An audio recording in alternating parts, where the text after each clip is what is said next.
I watched people around the world say what a great guitar player Kirk is and what a piece of shit I am, and that I got kicked out of Metallica, and that I wasn't good enough for them, and that I was a loser, and I've had to deal with that for almost 20 years. And it's a dreadful experience. It's been hard, Lars. It's been hard to watch everything that you guys do and you touch turn to gold, and everything I do fucking backfire. And I'm sure there's a lot of people that they would consider my backfire a complete success. You know, and am I happy being number 2? No. You know, you're just now encountering something I've been going through 13, 14 years. I've never had a chance to be able to tell you without talking to Lars, the guy in Metallica. Never talked to my little Danish friend again. You know? I remember the day you and I talked about digging a hole in fucking dirt and smoking hash through the ground. That to me is the stuff that's like, you know? And we've never had very many moments like that. Do I feel some guilt? Yes, I do. But at the same time, it's difficult for me to comprehend that the only thing that you feel when you look back on the last 20 years is rooted in the Metallica thing. Okay. Have you ever thought what I've been through? I think I've had an awareness of the pain I caused you. That's not what I said. Okay. Do you have any idea Of what I put you through? No. What I went through. I mean, people hate me because of you. You know, I walk down the street and I hear some piece of shit say, Metallica at me, and they do that to taunt me. I mean, when I would hear Metallica on the radio, I would be like, God, I have to turn this off because I just keep thinking, I fucked up. Right. I've been waiting for this day for a long time. You know, and by no means is it done because somebody else very important is not here. Right. Do I wish it was 1982 all over again and you guys woke me up and say, hey, Dave, you know what, you need to go to AA? Yeah.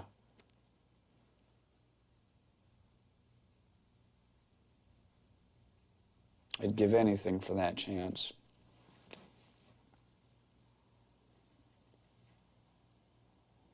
Is there any last words you want to say to everybody out there? Metal up your ass! Okay, thank you. This is Donna Davis, and this is Metallica.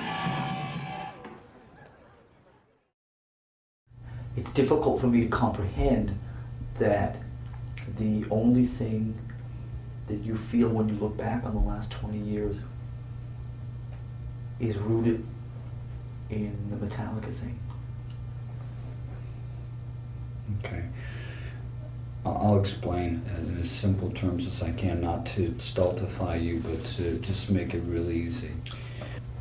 I had nothing, then I had everything, then I had nothing again. And it was okay going from nothing to everything to nothing, but then having someone stand on the back of my head and keep me underwater made it even harder for me. I've been erased from any involvement. The quotes that I was never meant to be in here anyways, it was just filling a spot, I was just a temporary guy, I was a fucking loser and a drunk, I got kicked out. All the horrible things that were said immediately after my firing. I agree, I should have been fired because I was dangerous because of my disease.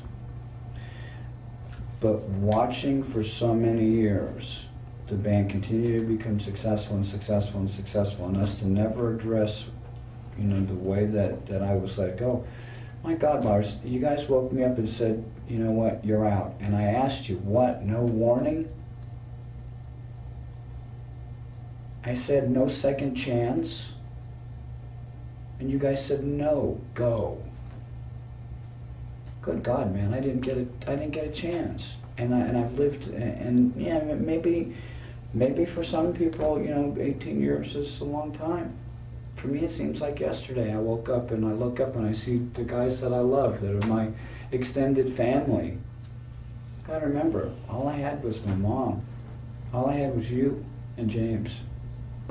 We had dreams together, and I sold everything to join that dream. And then it ended.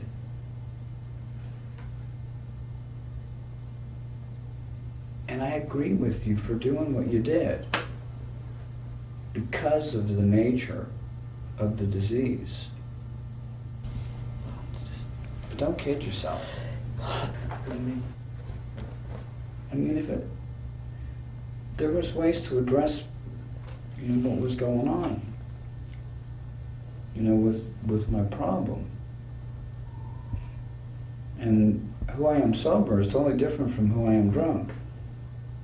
We never gave it a try. We never gave it a chance. Would it have worked? As much as I loved being with you guys, I'm sure it would have. And coming down to the part about the violence, if I was at a party and I saw someone hit you again, I'd break his leg again in a second. That's just my nature. I'm overprotective to the people that I love. And every time I see Phil, I feel bad for him. But I wasn't going to let him hurt you. Who's Phil? Sandoval from Armored Saint. Don't you remember me breaking his leg? I don't remember it was him. I remember the incident. I don't remember. He pushed you down and he hurt you. I made sure he didn't hurt you again. Didn't fuck with my band members.